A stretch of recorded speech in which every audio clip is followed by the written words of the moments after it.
एक ही ऑब्जेक्टिव है कि जो व्यक्ति कान में सुनने वाली मशीन लगाता है उसको कैसे हम बेहतर सुनवा सकते हैं, क्योंकि अक्सर पुराने टेक्नोलॉजी की जो मशीनें लोग लगाते हैं उनकी ये कंप्लेंट होती है कि उन्हें सुनाई तो आता है लेकिन समझ नहीं आता।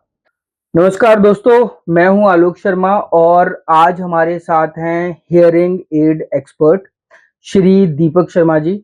और दीपक शर्मा जी का बहुत बड़ा एक्सपीरियंस रहा है अभी तक इस करियर में, हियरिंग एड इंडस्ट्री में। So first of all thank you Alok, मुझे अपने इस प्रोग्राम में बुलाने के लिए। और जहाँ तक बात है कि मैं इस इंडस्ट्री में कैसे आया, तो इसके पीछे एक बड़ी लंबी स्टोरी है।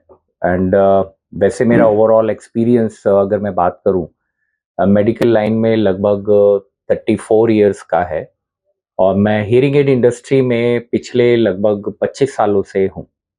और एक यूएस बेस्ड कंपनी है स्टारकी, उस कंपनी का जब हम लोग इंडिया में लॉन्चिंग फेज में था तो मैंने वो कंपनी ज्वाइन की and I was the second employee in the company. और तब से लेके अब तक मैं इस इंडस्ट्री में अपनी सेवाएं दे रहा हूँ। अच्छा सर, तो मैं सबसे पहले ये जानना चाहता हूँ कि या बहुत सारे लोग जानना चाहते होंगे, हियरिंग एड की जब हम बात करते हैं तो हमारे दिमाग में पहली चीज आती है कि कोई बच्चा है जिसको सुनाई नहीं देता है, यहाँ पर एक मशीन लगी हुई है। और इस तरीके से देश में और भी मतलब बच्चे, जैसे मान लीजिए कोई छोटा बच्चा है, वो पैदा हुआ, डॉक्टर के पास जा रहे हैं, तो ये पूरा का पूरा एक इसका जो बेसिक जो सिनारियो है वहां से शुरू करके बताइए सर कि कोई बच्चा पैदा होता है और बच्चा पैदा होने के बाद कैसे माँ बाप को पता चलता है कि उसके बच्चे में ये समस्या है। हमने पहले बहुत सारी हिंदी फिल्में भी देखी हैं जहां पर इस तरीके की चीजें दिखाई गई हैं और इस तरीके से जो स्पीच एंड हियरिंग इम्पेयर्ड बच्चे हैं उनके बारे में और उनकी कहानियों के बारे में बताया गया है। तो वहां से सर बेसिक से बताइए कि लोगों को बिल्कुल बेस क्लियर हो जाए इसका, ये जो ओके इस तरीके का स्पीच एंड आलोक, हियरिंग। मैं कोशिश करता हूँ कि मैं जितना कवर कर पाऊंगा जी। वो आपके माध्यम से लोगों तक इस बात को पहुंचाऊं कि हमारे देश में या हमारे समाज में जी। हियरिंग की प्रॉब्लम कितना प्रेवलेंस है, इसका किन लोगों में पाई जाती है और कितना पाई जाती है। तो अगर हम ओवरऑल डाटा की बात करें कि कितने लोगों में है और किन किन लोगों में है, किस एज ग्रुप के लोगों में है, तो उसको बहुत अलग अलग कैटेगरीज में हम लोग डिवाइड कर सकते हैं। Hearing add, hearing loss basically बच्चों में ही नहीं बड़ों में भी पाया जाता है। तो अगर हम अपनी टोटल पॉपुलेशन इंडिया की बात करें, जहां पे हम 140 करोड़ लोगों की बात करते हैं, तो लगभग 6 साढ़े 6 करोड़ लोग ऐसे हैं जिनको हियरिंग की प्रॉब्लम्स हैं। इसमें हियरिंग में अलग अलग डिग्री हो सकती है, किसी को कम हियरिंग लॉस हो सकता है, किसी को ज्यादा हो सकता है। वहीं WHO के जो डाटा बताते हैं वो ये बताते हैं कि जो भी बच्चे पैदा होते हैं उनमें लगभग 1,000 बच्चों में से 7 या 8 बच्चे जन्म से हियरिंग प्रॉब्लम के साथ पैदा होते हैं। अच्छा। उनकी अगेन, जैसा मैंने कहा कि उनकी सीवियरिटी या डिग्री ऑफ हियरिंग लॉस अलग अलग हो सकता है। किसी को माइल्ड हियरिंग लॉस है, किसी को सीवियर है, या किसी को प्रोफाउंड कैटेगरी का हियरिंग लॉस हो सकता है। तो बेस्ड ऑन दैट उनको अकॉर्डिंगली आइडियली ट्रीटमेंट प्रेफर किए जाते हैं या उनके पेरेंट्स को बताया जाता है। बट अनफॉर्चुनेटली आज भी हमारे देश में बहुत बड़ी एक पॉपुलेशन है जहां पे initially at the time of birth वो डायग्नोज ही नहीं हो पाता। और जब तक माँ बाप को ये पता चलता है कि उनके बच्चों को हियरिंग से रिलेटेड कोई प्रॉब्लम है, तब तक कुछ हद तक काफी देर हो चुकी होती है। और उन बच्चों की, क्योंकि जो हम सुनते हैं वही हम बोलते हैं, तो उनकी हियरिंग के साथ साथ उनके बोलने की भी प्रॉब्लम्स उनको फेस करनी पड़ती हैं। और जो कि अभी हमारे देश में अभी कुछ कॉर्पोरेट हॉस्पिटल्स ने काफी कुछ हद तक इस तरह के इनिशिएटिव्स लिए हैं कि जो भी बच्चे वहां पे जन्म लें उन सभी का हियरिंग स्क्रीनिंग हो, जिससे कि हमें पता चल सके कि वो बच्चे नॉर्मल हैं या उनमें कोई एबनॉर्मलिटीज है। अच्छा सर, मेरे दिमाग में हमेशा एक चीज़ आती है कि जब हम बात करते हैं एसएचआई, जनरली हम बात करते हैं कि स्पीच एंड हियरिंग इम्पेयरमेंट, बोलना और जो सुनना, वो आपस में इंटरकनेक्टेड कैसे होता है? थोड़ी इसकी बायोलॉजी के बारे में बता सकते हैं आप? देखिए, बहुत बेसिक तरीके से एक आम आदमी के जानने के लिए अगर मैं बोलूँ तो जी, सुनना हम लोग कान के थ्रू जो हमारा ऑडिटरी प्रोसेस है, जी, उसके थ्रू जो भी हम स्टिमुलस कान में जाते हैं, जो भी आवाज़ें हमारे कान में जाती हैं, जी, वो फिर प्रोसेस होके ब्रेन तक जाती हैं और जी, ब्रेन उसे हमें बताता है या प्रोसेस करके समझाता है कि ये क्या बोला गया, हम उसे समझते हैं। जी, और फिर जो स्पीच है, हमारा जो वोकल ग्लैंड्स हैं या सिस्टम है, उसके थ्रू हम बोलने की कोशिश करते हैं। तो जब तक हम सुनते नहीं हैं, हम उसे प्रॉपर्ली बोल नहीं पाते। तो अच्छी स्पीच या स्पीच डेवलपमेंट के लिए अच्छी हियरिंग होना बहुत ज़रूरी है। तो दोनों एक दूसरे से रिलेटेड हैं। बिना हियरिंग के स्पीच पॉसिबल नहीं हो सकती। अच्छा, स्पीच डेवलपमेंट के लिए हमारे अच्छा हियरिंग होना ज़रूरी है। अच्छा, वहीं जब हम बात करते हैं हियरिंग लॉस की, किसी को कितना हियरिंग लॉस है या सुनने में कोई दिक्कत है, जी, उसको सपोर्ट करने के लिए या उसको कुछ हद तक उसमें रिलीफ देने के लिए हम लोग हियरिंग एड का इस्तेमाल करते हैं, जिससे कि हम साउंड सिग्नल्स को एम्पलीफाई करके ब्रेन तक पहुंचाते हैं और जिससे कि ब्रेन उसे समझ सके और हम बोल पाएँ। Okay. This is how there is a relation between the hearing, speech and hearing aids.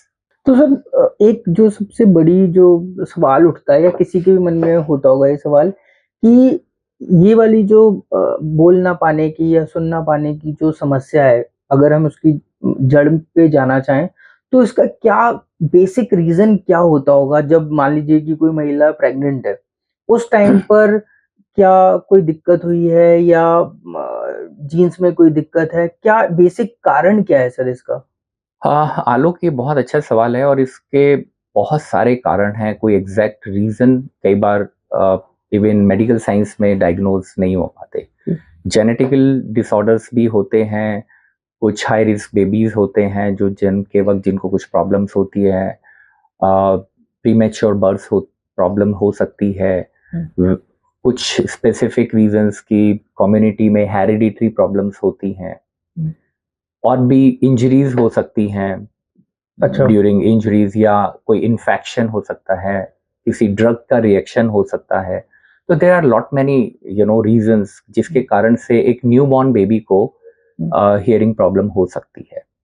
Okay, लेकिन जैसे मैंने बताया तो ये सारे अलग-अलग केसेस हैं। एक न्यूबॉर्न बेबी को हियरिंग लॉस होना, हुँ, एक एज रिलेटेड हियरिंग लॉस होना हुँ, या किसी इंजरी के कारण से या बहुत लाउड साउंड को एक्सपोज़र होना, हुँ, किसी के सपोज़ कहीं बॉम्ब ब्लास्ट हो गया या कोई बहुत बड़ा इस हुँ, तरह का लाउड एक्सपोज़र है, जी, उसके कारण से परमानेंट या टेम्परेरी हियरिंग डिसऑर्डर होना।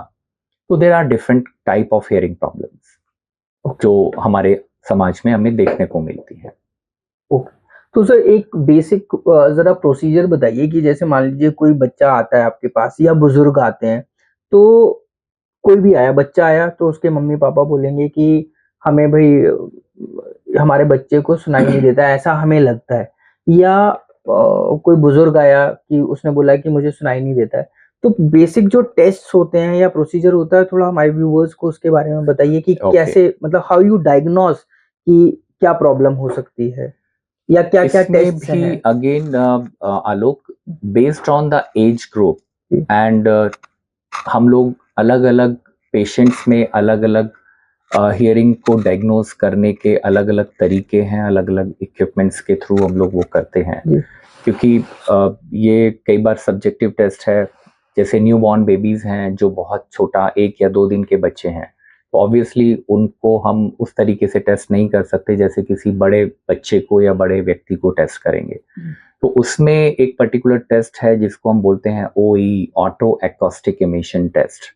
उसमें एक मशीन के थ्रू बच्चे के कान में एक छोटा-सा प्रोब लगाते हैं और उस प्रोब के थ्रू हम ऑटोमैटिकली ये पता चल जाता है कि इस बच्चे को प्रॉपर सुनाई देता है या नहीं देता है।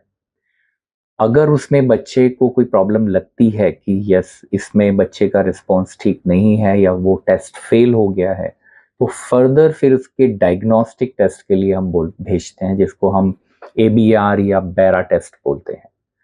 उसके टेस्ट रिपोर्ट के बाद ही हम फाइनली ये जज कर पाते हैं कि हाँ इस बच्चे की हियरिंग नॉर्मल है या इसमें कोई डिसऑर्डर है। वहीं जब कब भी हम किसी बड़े व्यक्ति को या बड़े बच्चे को जो रिस्पॉन्स दे सकते हैं उनमें अगर टेस्ट करते हैं, तो उनके लिए एक टेस्ट कहलाता है pure tone audiometry test, PTA, जिसमें हम बच्चे के कान के ऊपर एक हेडफोन लगा के उनको कुछ अलग अलग फ्रीक्वेंसीज के स्टिमुलस देते हैं और उनके रिस्पॉन्सेस चेक करते हैं, और उसके बेसिस पे हम उनका हियरिंग लॉस टेस्ट करते हैं, उसकी सीवियरिटी, उसका टाइप, वो सारी चीज़ें डायग्नोज करने के बाद हम किसी निष्कर्ष पर पहुंचते हैं। अच्छा सर, एक बड़ा कॉमन सा सवाल है जो मतलब हर किसी को होता है, और वो ये है कि हमारे देश में इससे रिलेटेड अवेयरनेस क्या है? पेरेंट्स को कैसे पता चलता है कि भाई मेरे बच्चे को ये दिक्कत है, अब और उसका सही टाइम क्या है पता लगना? क्योंकि मान लीजिए कि मैंने बहुत सारे डॉक्टर्स वगैरह से सुना है कि भई आप बहुत लेट हो गए, ये आप पहले डायग्नोस हो जाता तो शायद बच्चे को इस तरीके की समस्या नहीं आती। तो ये कैसे पेरेंट्स को कैसे पता चले कि भई मेरे बच्चे को ये प्रॉब्लम है, या ये प्रॉब्लम का टेस्ट हम फटाफट से पहले ही करा लें? मतलब क्या होना चाहिए इसके लिए? आलोक, जैसा मैंने अभी आपको बताया, आइडियली तो जैसा कि गाइडलाइंस हैं, हर बच्चा जो भी पैदा होता है उसका हियरिंग टेस्ट होना चाहिए। जी। और अगर वो बच्चा जैसे किसी भी हॉस्पिटल में जन्म लेता है, तो उसको जब आप वहाँ से डिस्चार्ज करते हैं, उसके डिस्चार्ज से पहले ही उसका हियरिंग टेस्ट करके उसकी रिपोर्ट उनके पेरेंट्स को मिलना चाहिए कि आपके बच्चे की हियरिंग नॉर्मल है या उसमें कोई प्रॉब्लम है। Ideally this is the ideal situation, but हमारे देश में रूरल एरियाज में उस तरह की सब फैसिलिटीज नहीं है। तो उन सब जगहों पे अक्सर माँ बाप वेट करते हैं बच्चे का थोड़ा बड़े होने का, कि बच्चा रिस्पॉन्स कैसा करता है, बच्चे को जब कोई आवाज़ दी जाती है वो उस तरफ रिएक्ट करता है, मुड़ उतनी गर्दन को घुमाता है या नहीं घुमाता है। और कई बार माँ बाप, कुछ जो कॉन्शियस हैं, थोड़े जागरूक माँ बाप हैं, इन चीज़ों को बहुत जल्दी समझ लेते हैं कि उनके बच्चे अगर प्रॉब्लम है और रिस्पॉन्ड नहीं कर रहे हैं, तो वो कोशिश करते हैं कि वो अपने नियर बाय किसी भी डॉक्टर के पास, प्रोफेशनल के पास बच्चों को ले जाते हैं। और कई बार ऐसा भी होता है, इनफैक्ट अधिकांश केसेस में ऐसा होता है कि वो वेट करते रहते हैं कि शायद उनके बच्चे में थोड़ा सा ये डिले प्रोसेस है, रूरल 6 एरियाज में। महीने बाद या 8 महीने बाद वो जी। रिस्पॉन्ड करेगा।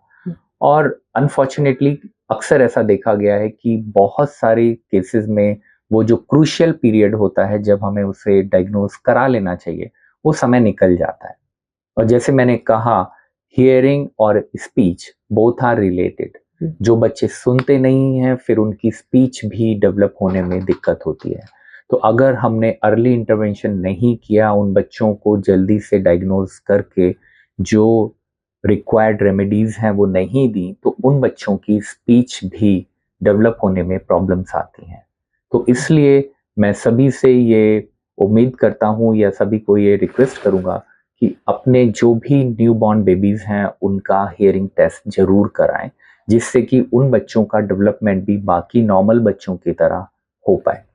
तो सर ये बताइए कि ये जो गवर्नमेंट हॉस्पिटल्स वगैरह होते हैं, या मतलब ठीक है, मैं जो शहर में रहने वाले लोग हैं वो तो उनके पास एक्सेसिबिलिटी है, आराम से किसी हॉस्पिटल में चले गए, जाके डॉक्टर से बात करी। बट जो रूरल एरियाज में रह रहे हैं, उन लोगों के लिए क्या गवर्नमेंट ने कुछ करा है, या कोई एनजीओज वगैरह, या कुछ कोई लोग हैं ऐसे जो कुछ कर रहे हैं उनके लिए? आलोक, गवर्नमेंट भी अपने लेवल पे अब इस फील्ड में जो भी कदम उठा रही है, अपने लेवल पे काफ़ी कुछ कर रही है। एनजीओज भी इसमें आगे आए हैं और प्राइवेट ऑर्गेनाइजेशंस भी इसमें अपनी तरफ से सहयोग दे रहे हैं। बट मुझे ऐसा लगता है कि अभी भी इस फील्ड में बहुत काम करने की ज़रूरत है। अभी भी हम उस लास्ट बच्चे तक नहीं पहुँचे हैं, या हर बच्चे तक नहीं पहुँचे हैं। जहाँ तक मेरा अपना अनुमान है, शायद अभी भी हम हार्डली 30% बच्चों को ही या उससे भी कम बच्चों को ही at the time of birth hearing test कर पा रहे हैं। तो ये तो बहुत कम ऑलमोस्ट लाइक नंबर है सर। 70% बच्चे अभी भी नहीं टेस्ट हो रहे हैं। और जब उनमें से, जैसा मैंने बताया, हर 1000 में से 7 या 8 बच्चों को ये प्रॉब्लम हो सकती है, तो यू कैन इमेजिन कि अभी भी एक बहुत बड़ा हिस्सा या बच्चे ऐसे हैं जो पैदा होने के बाद, जिनका अभी तक हमें पता नहीं है कि उनको ये प्रॉब्लम है या नहीं है, वो नॉर्मल हैं या कोई हियरिंग डिसऑर्डर के साथ में पैदा हुए। WHO के भी ये डाटा कहते हैं कि 60 साल के ऊपर 10 में से 3 लोगों को हियरिंग की प्रॉब्लम होती है। तो जैसे जैसे एज लोगों की बढ़ती है, उसमें हियरिंग के प्रॉब्लम्स आना शुरू हो जाती है। कुछ लोगों को माइल्ड, मॉडरेट या सीवियर लेवल तक वो वेरी करती है। तो वो नंबर एग्जैक्टली बताना इज रियली वेरी डिफिकल्ट कि कितने लोगों को है। एंड इस पर्टिकुलर फील्ड में सबसे बड़ा जो चैलेंज है वो ये है कि लोगों को ये समस्या होती है, लेकिन कई बार उनको खुद भी ये नहीं पता होता या एहसास होता कि उनको ये प्रॉब्लम कितना है। जब तक वो कई बार सीवियर लेवल में नहीं चले जाते, तब तक उनको या उनके फैमिली मेंबर्स को ये पता ही नहीं चलता। और जब वो उस लेवल तक पहुंच जाते हैं कि अब तो बिल्कुल बिना हियरिंग एड के या किसी सपोर्ट के चलना मुश्किल है, तब वो आके प्रोफेशनल्स के पास जाते हैं या अपना कोई ट्रीटमेंट के लिए सोचते हैं या डॉक्टर्स के पास जाते हैं। उसमें भी बहुत बड़ी पॉपुलेशन ऐसी है जो जानने के बाद भी उसका कोई सोल्यूशन नहीं लेना चाहते, या क्या ट्रीटमेंट है, they don't want to go for that. तो हेयरिंग एड का क्या मतलब क्या है, हेयरिंग एड? इसको जरा हिंदी में मतलब थोड़ा सा बताइए कि जो जो आम लोग हैं उनको पता चले कि व्हाट इज हेयरिंग एड, क्योंकि जो पेशेंट है वो तो स्पीच के भी रिलेटेड प्रॉब्लम है उसको।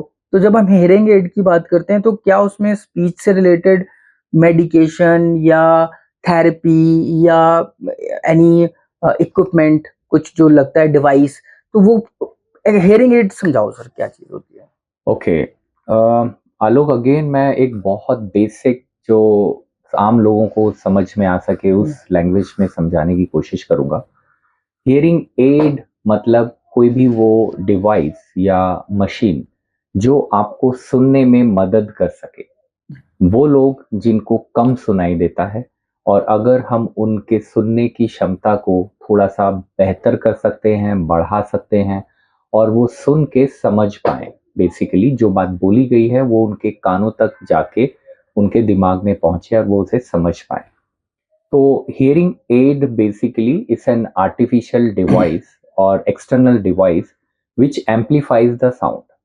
यानी कि जो एक डिवाइस है जो बाहर से आने वाले इनपुट को एम्पलीफाई करके हमें सुनवाती है, उसे हम हियरिंग एड कहते हैं। और पिछले लगभग 50-100 सालों में जब से हियरिंग एड या लोगों को ये समझ में आया कि उनको हियरिंग की प्रॉब्लम है और इसका कोई सोल्यूशन उनको ढूंढना था, तो बहुत सारे इस फील्ड में बहुत सारे इन्वेंशन हुए हैं, नई नई चीज़ें आई हैं। और अगर हम कन्वेंशनल हियरिंग एड्स की बात करें, अब से 50 साल पहले, जब आपने देखा होगा कुछ लोग पॉकेट में तार वाली मशीनें लेके घूमते थे, एक यूनिट उसकी पॉकेट में होती थी और एक वायर के थ्रू कान में लगाते थे। उसके बाद फिर थोड़ा और छोटे मशीनें आने शुरू हुई जो कान के पीछे लगती हैं, उनको हम इनफैक्ट उसमें भी एनालॉग हियरिंग एड होती थी जो जस्ट लाइक एम्पलीफाइंग डिवाइस करती थी और सारी आवाज को बढ़ा के आपको सुनवाती थी, चाहे वो कैसी भी आवाज हो। उसके बाद फिर gradually digital hearing aids market में आई, जिनको हम कंप्यूटर के द्वारा प्रोग्राम करके पेशेंट के कान में लगाते हैं।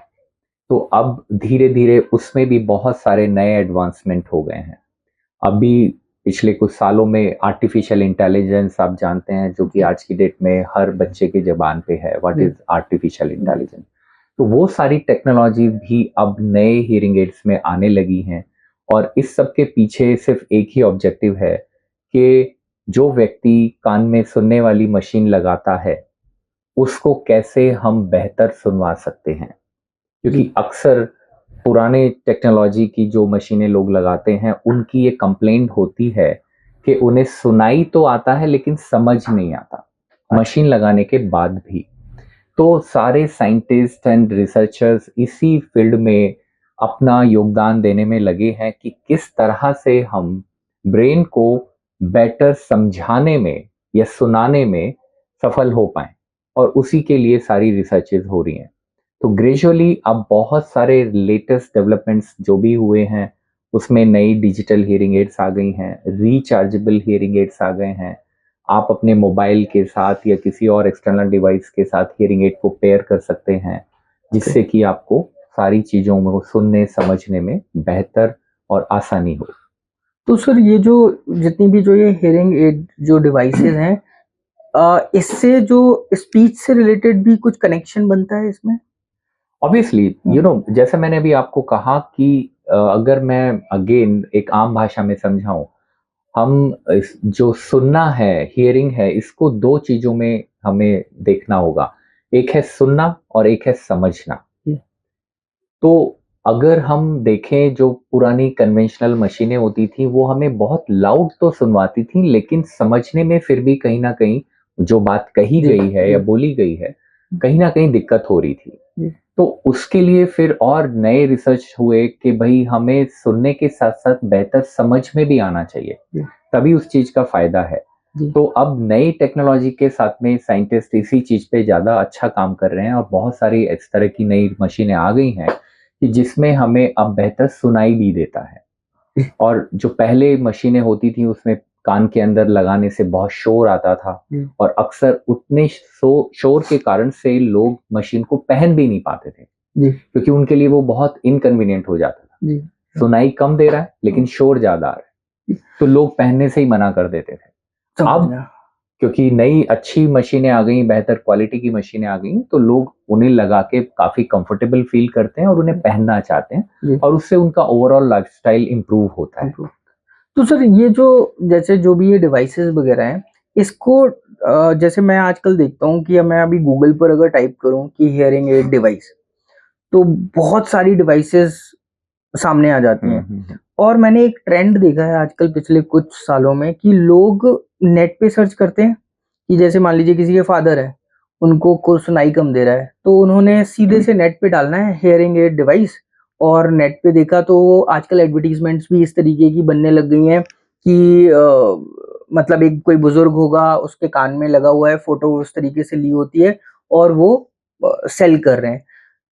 इस ट्रेंड में मुझे खुद भी पर्सनली ऐसा लगता है कि बहुत बार ये नुकसान है कि भाई उसने परचेज किया ऑनलाइन, अपने पिताजी को दिया, उसमें इंस्ट्रक्शंस होती हैं और एज इट इज उसने पहना दिया। क्या ये is this a right way hearing aid जो डिवाइसेस हैं उनको लेने के लिए, या इसके लिए उनको क्या प्रोसीजर फॉलो करना चाहिए?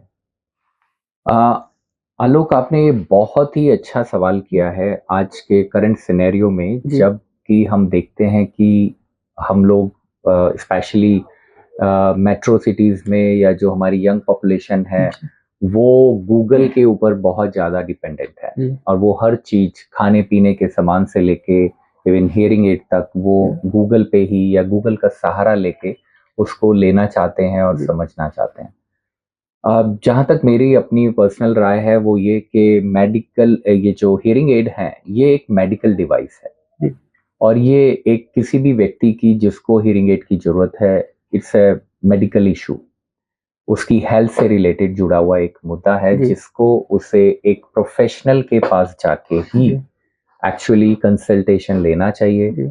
और इस फील्ड में जो लोग हैं प्रोफेशनली क्वालिफाइड, जिनको हम ऑडियोलॉजिस्ट बोलते हैं, वो इसके लिए सही गाइड करने वाले लोग हैं। तो अगर कोई भी व्यक्ति जिसको हियरिंग से रिलेटेड कोई भी प्रॉब्लम है, उसको सबसे पहले अपने आसपास अगर सर्च ही करना है गूगल पे, तो ये देखना चाहिए कि कौन अच्छा ऑडियोलॉजिस्ट है। He should look for a better और ए गुड ऑडियोलॉजिस्ट जिसके पास एक अपना डिग्री है, जो ऑथराइज्ड है उस तरह के बीमारी या परेशानी का ट्रीटमेंट देने के लिए। और फिर उसमें वो अपना जो भी उनके सवाल हैं अपना जाके टेस्ट कराएं, अपना डिफरेंट टाइप के हियरिंग एड्स हैं। जैसा आपने बताया कि गूगल पे आप सर्च करिए तो उसमें बहुत सारी लंबी लिस्ट आपको देखने को मिलती है। तो वो इस कारण से मिलती है कि बहुत सारे कंपनीज जो मैन्युफैक्चरर्स हैं उन्होंने अपने अपने ऐड देके गूगल पे अपने को वो प्रमोट करते हैं। तो there are so many multinational companies, local companies, those who are promoting their products through Google. जी तो अगर आप कभी भी गूगल पे सर्च करेंगे तो वहाँ पे बहुत सारी वैरायटी होती है। एक्चुअली एक आम आदमी को उसका अगर मैं बात करूं, वो उन सबको देख के कंफ्यूजन के अलावा कुछ नहीं होगा। कुछ नहीं होता, सही बात। उनको ये सर मैं एक मिनट रोक रहा हूँ बीच में आपका। मान लीजिए कोई ऐसा बंदा है जिसको ये ऑडियोलॉजिस्ट ये शब्द ही ना पता हो, हाँ ठीक है, तो वो फॉर एग्जाम्पल वो बोलता है कि यार मैं ना सीधे से, क्या ये सही तरीका है, मैं आपसे पूछ रहा हूँ कि वो जाए हॉस्पिटल में, सीधे से वहाँ हॉस्पिटल में जाए या ENT वाला जो डॉक्टर है उसको दिखाए और वो बताए कि भाई इनको इस तरीके की डिवाइस की जरूरत है, क्या ये राइट वे है एक तरीके से? ये भी एक अच्छा तरीका जी, है और जी। नॉर्मली आम आदमी यही तरीका अपनाता है, जी। क्योंकि किसी को भी अगर कान से संबंधित कोई जी। भी परेशानी है जी वो सबसे पहले ENT डॉक्टर के पास ही जी। जाता है। फिर ENT डॉक्टर उनको देखते हैं, उनको अगर कोई और प्रॉब्लम है, इन्फेक्शन है या कोई और भी ऐसी सर्जिकल प्रोसीजर से अगर उनको लगता है कि उस व्यक्ति को ठीक किया जा सकता है तो वो उसको ठीक करते हैं। और अगर उनको लगता है कि नहीं इनको हियरिंग एड ही लगेगी तो वो फिर उनको ऑडियोलॉजिस्ट के पास ही रेफर कर देते हैं। एंड देन फाइनली जो एक प्रोफेशनल अप्रोच है, जो सही तरीका है इस तरह की परेशानी को ट्रीट करने के लिए, वो ऑडियोलॉजिस्ट के पास ही है। वही आपको सही तरीके से देख के आपकी परेशानी को कि वो किस लेवल की प्रॉब्लम है और फिर वो आपको सही गाइड कर पाएंगे कि आपके लिए कौन सी मशीन ठीक रहेगी जिससे आपको फायदा होगा सुनने में। तो ये बहुत सी बेसिक चीजें हैं, क्योंकि ये हियरिंग जैसे मैंने बताया इज नॉट जस्ट कि किसी को सुनाई नहीं देता, उसमें भी फिर बहुत सारे डिफरेंट टाइप्स हैं। किस तरह का हियरिंग लॉस है, कितना सीवियर हियरिंग लॉस है, उसका टाइप क्या है, उसके बेसिस पे वो प्रोफेशनल सेलेक्ट करेंगे आपके लिए कि आपको कौन सी हियरिंग एड ज़्यादा बेहतर हेल्प कर सकती है या आपकी प्रॉब्लम में आपके लिए ज़्यादा बेहतर सोल्यूशन दे सकती है। सर तो ये जो जैसे आप, मैं अभी आया था तो मैंने देखा कि एक बच्चे को नीचे चेक कर रहे थे और उसको मतलब बात करने की कोशिश कर रहे थे। तो जैसे आपके जैसे जो प्रोफेशनल्स हैं, जो हियरिंग एड प्रोफेशनल्स हैं और जो आप जैसे लोगों की जो टीम्स काम कर रही हैं अलग-अलग जगहों पे एज़ अ क्लिनिक या एज़ अ सपोर्ट जो लोगों को दे रहे हैं, तो ऐसे लोग को ढूँढने के लिए क्या राइट अप्रोच है? मतलब लोग कन्फ्यूज़ ना हों, वो सही रास्ते पर जाएँ तो उनको कैसे सर्च करना चाहिए या किस तरीके से अप्रोच करना चाहिए? डेफिनेटली ये एक बहुत बड़ा पब्लिक अवेयरनेस का इशू है, मुद्दा है जिसको हमें एक आम लोगों तक पहुंचाना चाहिए और जिसके ना होने के कारण से अक्सर बहुत सारे लोग मिसलीड होते हैं और गलत नॉन प्रोफेशनल लोगों के पास पहुंच जाते हैं और गलत प्रोडक्ट लेके आते हैं, जो कि फाइनली उससे उनको कोई फायदा भी नहीं होता है और उनका फाइनेंशियल लॉस भी होता है और कई बार तो उनका हियरिंग प्रॉब्लम्स में और ज़्यादा प्रॉब्लम्स हो जाती हैं। तो मैं सभी से ये रिक्वेस्ट करूंगा कि वो जब भी कभी अपनी इस तरह की प्रॉब्लम को लेके ENT डॉक्टर के पास जाते हैं तो उनसे ये जरूर पूछें कि मुझे एक प्रोफेशनल ऑडियोलॉजिस्ट के पास जाना है, क्योंकि ऑडियोलॉजिस्ट ही वो व्यक्ति हैं जो उनको सही मायनों में सही ट्रीटमेंट दे सकते हैं या हियरिंग से रिलेटेड जो उनकी प्रॉब्लम है सही सॉल्यूशन दे सकते हैं। तो उनको ये जरूर पूछ लेना चाहिए कि उस व्यक्ति के पास एक प्रॉपर डिग्री है या नहीं है, क्योंकि हमारे यहाँ पे unfortunately because of so many reasons बहुत सारे नॉन प्रोफेशनल लोग भी हियरिंग एड बेचते हैं। इनफैक्ट आई वुड से ये जो शब्द है बेचते हैं, they are just selling the hearing aid, they are not treating it as a medical device और medical equipments.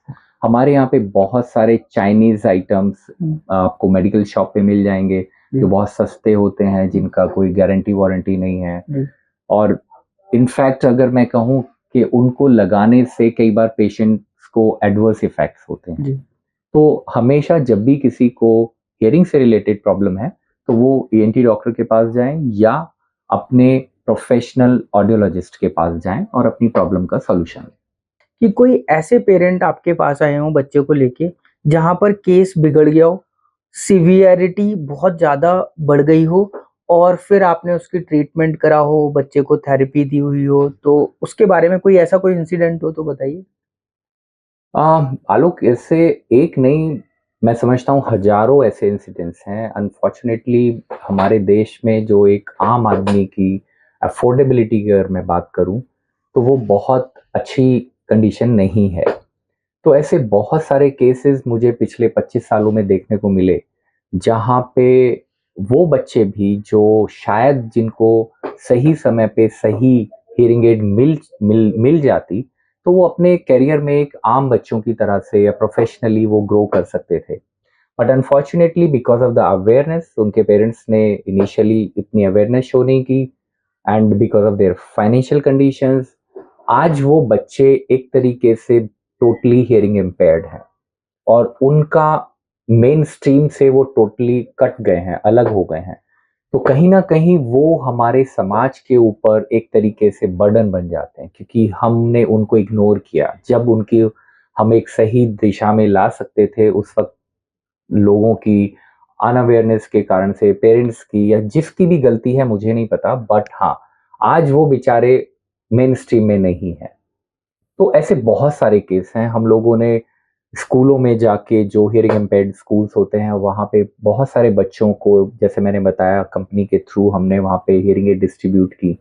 And again problem ये होती थी कि हम उन बच्चों को हियरिंग एड तो दे देते थे थ्रू फाउंडेशन, बट उन बच्चों के पास या उनके पेरेंट्स के पास इतने भी पैसे नहीं होते थे कि वो उनमें बैटरियां बदलवा सकें। आपने हियरिंग एड दे दी लेकिन उनके पास बैटरी बदलने के पैसे नहीं है, तो इट्स ऑल वेस्ट। तो ऐसे बहुत सारे एग्जाम्पल हैं कि हम उन बच्चों को चाह के भी मदद नहीं कर पाए। और बहुत सारी ऑर्गेनाइजेशन इसमें काम करते हैं, बट उनके लॉन्ग टर्म बेनिफिट के लिए कि उसका फॉलोअप किया जाए, उस तरह की गवर्नमेंट ने भी कुछ स्कीम्स बनाई हुई हैं। बट मेरे हिसाब से जो मुझे लगता है प्रैक्टिकली, इनिशियली तो कुछ चीज़ें एग्जीक्यूट होती हैं, लेकिन कुछ समय के बाद उनको ऐसे ही छोड़ दिया जाता है और वो जो भी उसमें पैसा लगा हो, मैन पावर लगी हो, वो कुछ समय बाद सब वेस्ट चली जाती है। तो अगर आउट ऑफ 100 आई थिंक 2 या 3% या 5% लोग ही ऐसे हैं जो उसका लॉन्ग टर्म में बेनिफिट उठा पाते हैं, बाकी majority of it goes in waste because of the awareness and overall the involvement of the parents and उस पेशेंट का भी कई बार इन्वॉल्वमेंट या उसका इंटरेस्ट खत्म हो चुका होता है। क्योंकि सपोज अगर बच्चा 10-12 साल का हो गया है और उसकी स्पीच अब डेवलप नहीं हुई है, तो उसके दूसरे बहुत सारे रीजन है। वो बच्चा बड़ा हो गया है, कॉस्मेटिक रीजन से भी वो हियरिंग एड नहीं पहनना चाहता, they wants to go for sign language basically.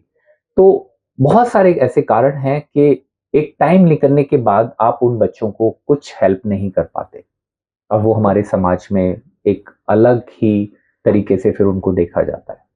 तो ये बहुत बड़ा एक अच्छा सर, प्रॉब्लम है। एक मैं बड़ा एक इंटरेस्टिंग वाकया रहा है कि मैं किसी से बात कर रहा था, तो उन्होंने मुझे बताया कि वो एनजीओ में ही काम करते थे, तो वो किसी जो ये साइन लैंग्वेज स्कूल में थे, वो गए, तो वहाँ पर कोई बच्चा था, वो बच्चा ठीक हो सकता था। वो बच्चा ठीक हो सकता था अगर उसको प्रॉपर थेरेपी दी जाती और जो वो डिवाइस है, हियरिंग एड डिवाइस है, वो लगाई जाती, तो वो ठीक हो जाती। बट इसके विपरीत जो टीचर थी, जो साइन लैंग्वेज टीचर थी, उसने बोला कि आप इन बच्चों पे जुल्म कर रहे हो, आप क्यों इनको जैसा भगवान ने इनको बनाया है, आप इनकी भाषा सीखो, आप ये आईएसएल जो लैंग्वेज है उसको सीखिए, आप इनको डिवाइस लगा रहे हैं, आप ये कर रहे हैं। तो ये एक बड़ा एटीट्यूड आज की डेट में एक देखने को मिल रहा है कि जो साइन लैंग्वेज वाले लोग हैं, वो ज्यादा ही कुछ प्रमोट कर रहे हैं कि साइन लैंग्वेज पे ज्यादा फोकस करी जाए कंपेयर टू कि भाई वो बच्चा है उसको सही करा जाए, जो नॉर्मल लाइफ ताकि वो जी सके नॉर्मल लोगों के साथ में। देखो, अगेन आलोक, मेरी जितनी अपनी समझ है मैं उसके हिसाब से इतना ही कह सकता हूँ कि हर कम्युनिटी में, and that too with disabled people जो भी हैं, स्पेशली डिसेबल्ड जिनको हम बोलते हैं, एक कहीं ना कहीं इनर कॉन्शियस माइंड में एक ये भावना होती है कि उनकी कम्युनिटी बड़े या बड़ी हो। जी, ओके, तो ऑब्वियसली जो एक साइन लैंग्वेज यूज करने वाले लोगों की कम्युनिटी है, जी, वो ये चाहेंगे कि उनकी कम्युनिटी के लोग और ज़्यादा हों, जिससे वो ज़्यादा से ज़्यादा इंटरेक्ट कर पाएँ, ज़्यादा उनकी रीच हो पाए। जी, तो मुझे नहीं पता कि वो क्यों ये मेरा अपना मानना जी, है कि वो जी, क्यों इस तरह की चीज़ों को बढ़ावा देते हैं जी, या हियरिंग एड के लिए मोटिवेट नहीं करते हैं। जी, बट अनफॉर्चुनेटली अगर एक समय निकलने के बाद जी, या एक समय सीमा के अंदर जी, लोगों ने हियरिंग एड नहीं लगाया और उसके बाद उनको स्पीच थेरेपी नहीं दी गई, जी, तो ऑब्वियस है कि उनकी स्पीच डेवलप नहीं होगी जी, और उनको फाइनली साइन लैंग्वेज पे जाना पड़ेगा। जी, तो ये एक बहुत ही बड़ा कंफ्यूजन है, मिसकंसेप्शंस हैं, अवेयरनेस की प्रॉब्लम्स हैं, जिससे आज की डेट में हमारी सोसाइटी जूझ जी। रही है। अच्छा सर, अब तो ये हो गई सीरियस टॉक, मतलब serious okay. Talk.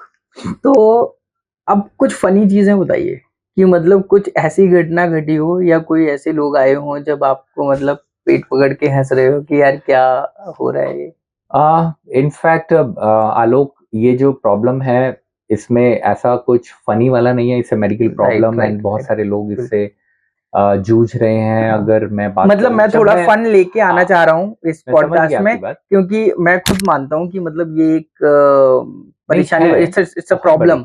You know, it's a जब हम प्रॉब्लम। बच्चों को डील करते जी, हैं, जब मेरी टीम, मेरे साथ जो ऑडियोलॉजिस्ट हैं, जी, जब हम बच्चों के साथ देखते हैं, तो कहीं न कहीं वो एक emotional factor, right, being a parent, मुझे लगता है कि बिल्कुल, इन बच्चों की क्या गलती है? करेक्ट, करेक्ट, और हम इन बच्चों को एक बेहतर करियर दे सकते थे अगर इनके साथ में कुछ बेहतर हम अर्ली इंटरवेंशन होता या जी, अच्छी इनको हियरिंग एड दे सकते हैं हम। जी, लेकिन जहाँ तक फनी की बात है, तो ऑब्वियसली फिर वहाँ पे एल्डरली कैटेगरी मेरे को लगती है, जो एल्डरली लोग आते हैं जी, हमारे पास, जी, वाइफ हस्बैंड आते हैं। जी, और अगर हस्बैंड को सपोज हियरिंग की प्रॉब्लम है, तो सबसे ज़्यादा कंप्लेंट उनकी वाइफ्स करती हैं जी, कि ये लोग, हम इनको अगर बुलाते हैं, कुछ कहते हैं, तो ये सुनते नहीं है, रिस्पॉन्ड नहीं करते हैं खाने के लिए या किसी भी बात के लिए। जी, तो पति का अक्सर यही रिप्लाई होता है कि भाई मैं कम ही सुनना चाहता हूँ, मैं सुनना ही नहीं चाहता हूँ, मैं अपने मतलब की बात सुन लेता हूँ, जी। या जब मुझे पैसे लेने होते हैं तो मैं सुन लेता हूँ, देने होते हैं तो मैं नहीं सुनता हूँ।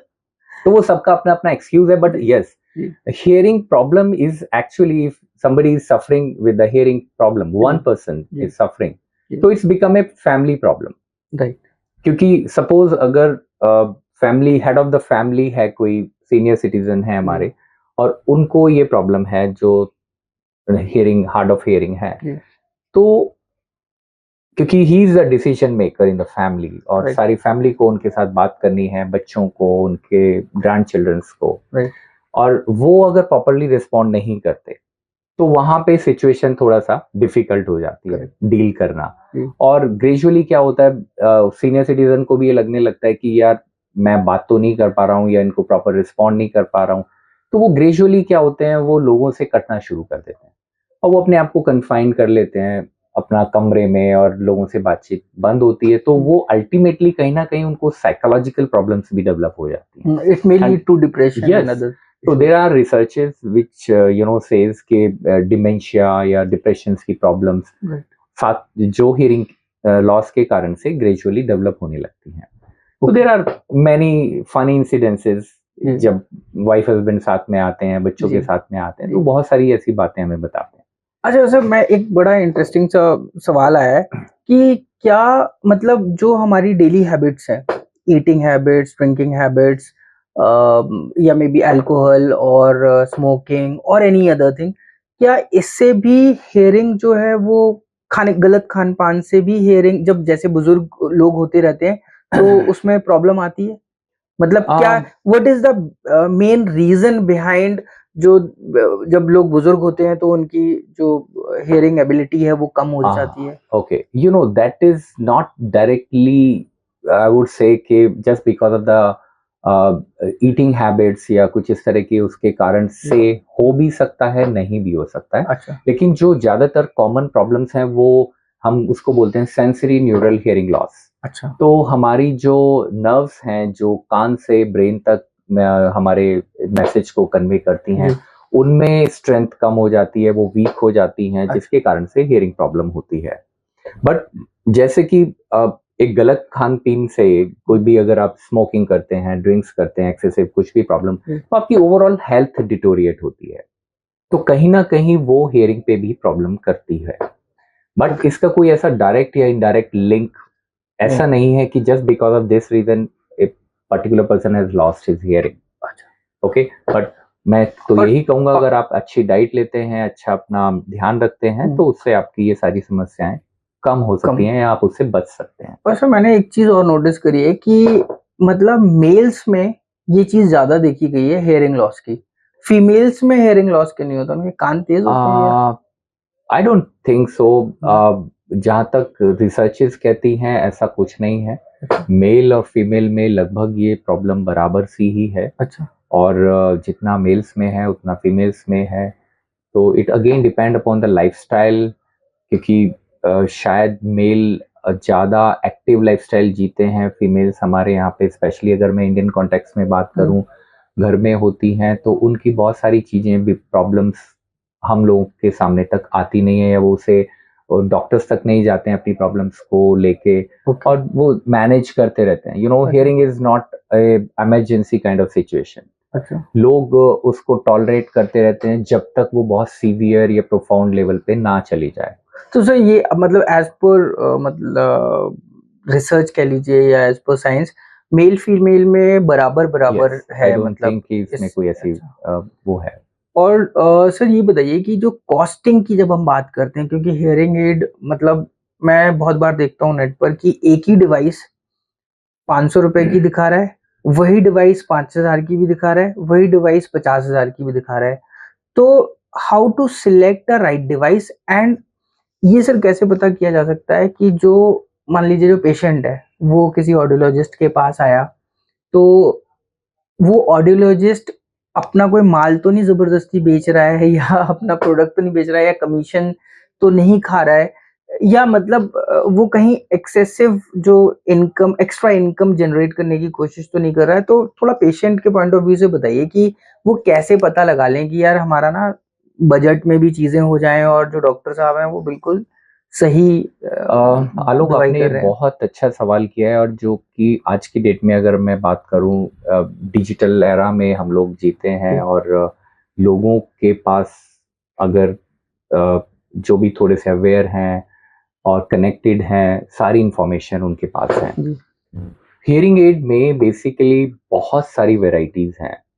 डिजिटल हियरिंग एड की भी अगर हम बात करें, जो कि आज की डेट में सबसे ज़्यादा हम लोग प्रेफर करते हैं अपने पेशेंट्स के लिए, तो there are different varieties of hearing aid, different companies of hearing aid. और उसमें भी फॉर एग्जांपल, जैसे मैं आपको बताऊं कि डिजिटल हियरिंग एड में, लाइक योर कंप्यूटर, आप जैसे पहले विंडोज आती थी 8, 9, 10, 11, 12, इस तरह से विंडोज में अपग्रेड होते रहते हैं। ऐसे ही हियरिंग एड में भी कुछ ना कुछ नया सॉफ्टवेयर अपग्रेड्स आते रहते हैं, प्लेटफॉर्म्स उनके चेंज होते रहते हैं, नई टेक्नोलॉजी एड ऑन होती रहती हैं। हियरिंग एड में कुछ और टेक्निकल स्पेसिफिकेशंस होते हैं, जिससे हम हियरिंग एड की क्वालिटी या उसकी ओवरऑल परफॉर्मेंस मेजर करते हैं। Based on that, hearing aid के प्राइसिंग वेरी करते हैं। हर कंपनी के हर हियरिंग एड पे एक एमआरपी होती है। तो कोई भी प्रोफेशनल ऑडियोलॉजिस्ट जो भी हियरिंग एड डिस्पेंसिंग कर रहा है, वो अपने पेशेंट को अपना जो भी उसके हिसाब से उनको लगता है कि ये पर्टिकुलर हियरिंग एड इस पेशेंट के लिए सही होगी और ये उनको सही रिजल्ट दे पाएगी, वो उनको प्रेस्क्राइब करते हैं। Now it's up to the patient कि वो उनसे क्या नेगोशिएट करते हैं। Hearing aid is not a one time sale, कि ये आज आपने लिया और आप भूल जाइए। क्योंकि आज अगर कोई भी पेशेंट अपने ऑडियोलॉजिस्ट के पास जाता है या प्रोफेशनल के पास जाता है और उनसे हियरिंग एड खरीदता है, तो वो आने वाले पूरे जीवन भर कोशिश करेगा कि वो हियरिंग एड को लगाए और उसके मैक्सिमम बेनिफिट उठाए। तो it is a long term association between the two, buyer and the seller both, और the audiologist and the patient. तो वो सारी चीजों को ध्यान में रखते हुए लोग अपने कंसल्टेशन चार्जेस लेते हैं, and it is always patient's right to negotiate the best price.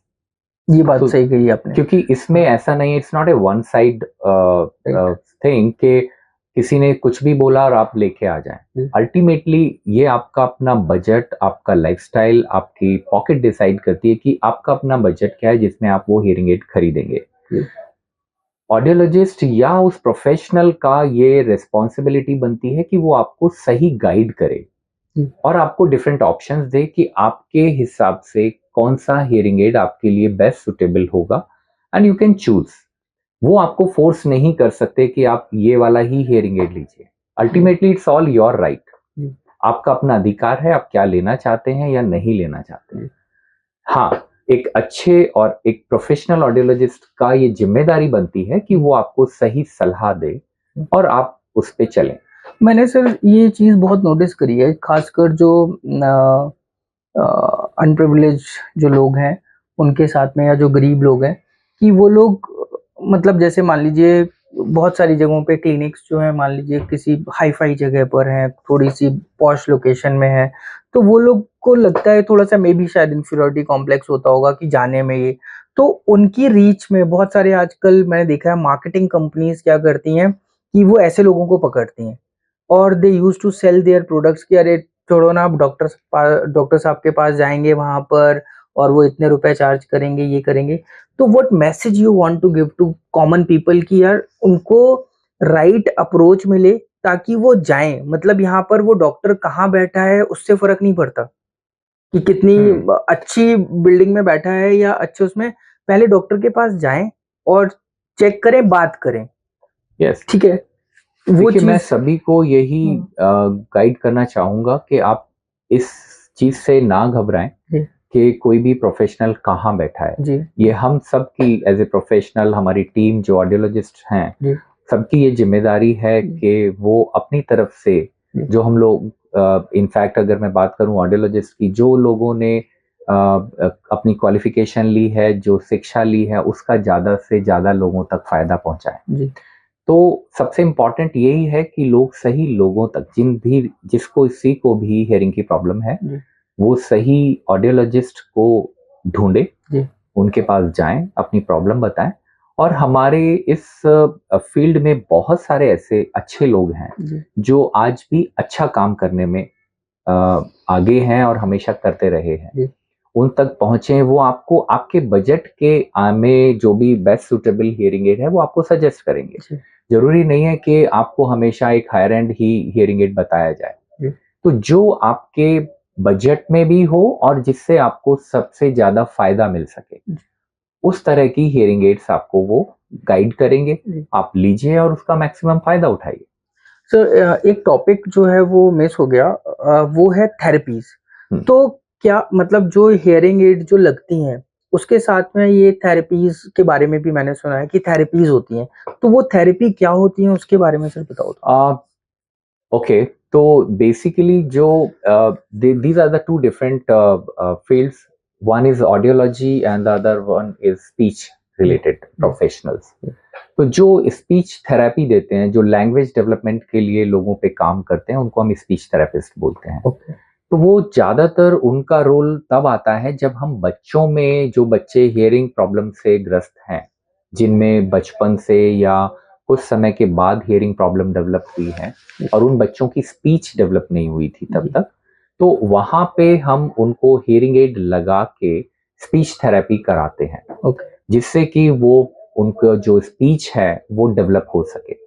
तो ये जो स्पीच थेरेपी का काम है वो बच्चों में अक्सर ज्यादा काम आता है या जरूरत पड़ती है। या आपने सुना होगा कॉकलियर इम्प्लांट, ये वो डिवाइस हैं जो कान के अंदर लगाई जाती हैं और उसके बाद फिर इस रिहेबिलिटेशन उन पेशेंट्स का किया जाता है। तो वो सारा काम स्पीच थेरेपिस्ट करते हैं।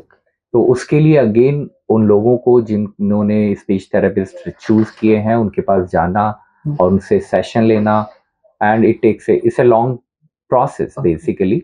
तो वो महीनों सालों चलता है और ग्रेजुअली उन बच्चों की या जो भी स्पीच थेरेपी ले रहे हैं उनमें वो रिजल्ट्स देखने को मिलते हैं। अच्छा, 2 मैसेज मैं चाहता हूँ, आप 2 मैसेज दीजिए। एक मैसेज सर दो गवर्नमेंट को, मैसेज या सजेशन जो आपको लगता है कि यार मेरी तरफ से गवर्नमेंट को ये सजेशन होना चाहिए, और दूसरा मैसेज जो पेशेंट्स हैं उनको?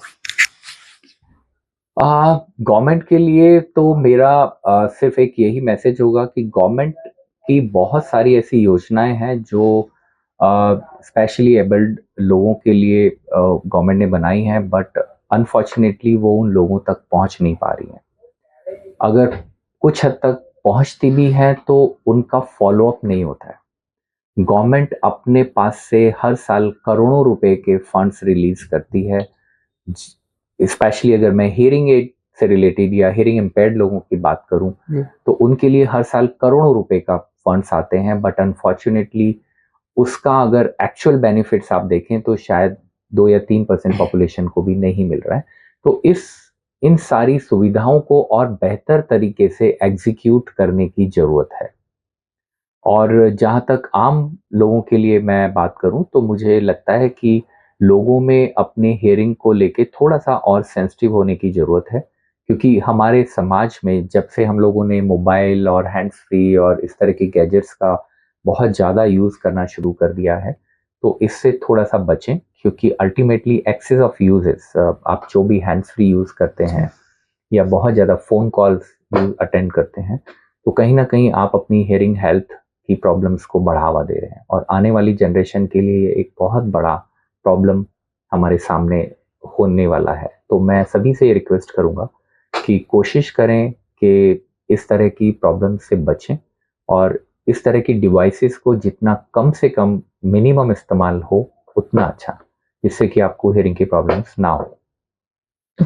तो सर यहाँ से एक सवाल और आता है, मैं पॉडकास्ट को खत्म करने की तरफ ले जा रहा हूँ, लेकिन इस सवाल पे सवाल आए जा रहे हैं। एक सवाल और, ये आपने बात बहुत सही कही कि आजकल जो ईयरफोन्स आजकल वायरलेस आ गए हैं, ठीक है, और हैंड्स फ्री कह लीजिए, ब्लूटूथ डिवाइसेस, ये सब, और मतलब मैक्सिमम टाइम जो यूथ कह लीजिए, यूथ तो छोड़िए सर, मतलब जो बुजुर्ग लोग हैं वो भी मैक्सिमम टाइम मोबाइल पे बिता रहे हैं।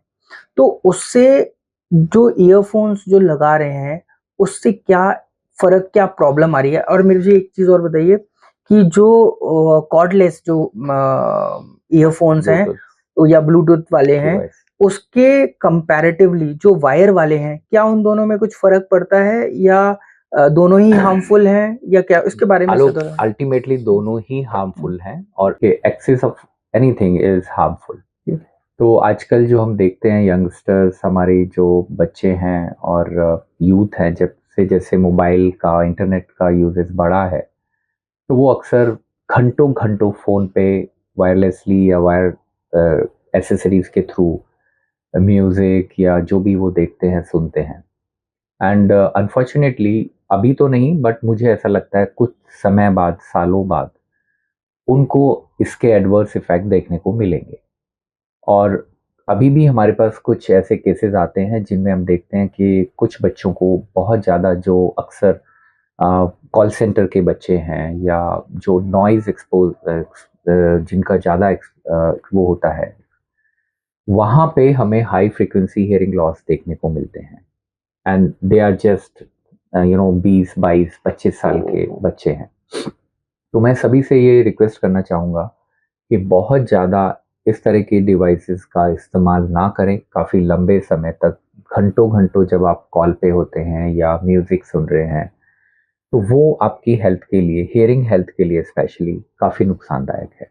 तो उससे बचें, जिससे कि आप आने वाले अपने फ्यूचर को बेहतर बना सकें। तो मेरा सभी से ये रिक्वेस्ट है कि अगर आपको फ़ोन का या कोई भी शौक है म्यूज़िक सुनने का, तो आप उसको एक कम समय के लिए, और वो भी एक लो वॉल्यूम पे आप उसे सुने, और कंटिन्यूअस लंबे समय तक सुनने को अवॉइड करें। चाहे आप वायर्ड यूज़ करिए या नॉन वायर्ड, जो ब्लूटूथ से पेयर्ड रहते हैं। Excessive of any of this device, जो आप अगर लंबे समय तक कान में एम्पलीफिकेशन देंगे और बहुत रेगुलर समय तक, सालों तक अगर आप ये सब कर रहे हैं, तो डेफिनेटली आपके कान में हियरिंग प्रॉब्लम्स होंगी।